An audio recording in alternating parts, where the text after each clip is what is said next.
Aujourd'hui, je te présente une nouvelle illustration sur les mythes et les légendes de la Côte d'Opale. L'élément clé de l'illustration est le signe dans le ciel, qui est d'un des emblèmes de Boulogne-sur-Mer. Et ce symbole est directement lié au mythe du chevalier au cygne, une légende qui fait écho à l'histoire de la famille de Godefroy de Bouillon.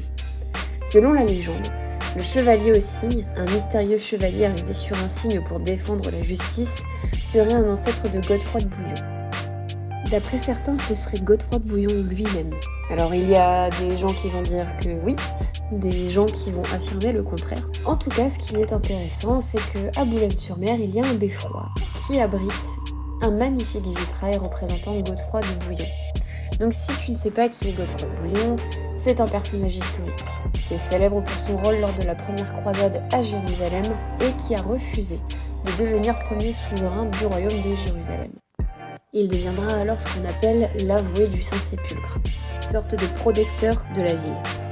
La mère de Godefroy, Ide de Boulogne, est déclarée patronne de Boulogne et du comté 300 ans après sa mort. Ce qui fait que cette famille a un énorme lien avec la ville.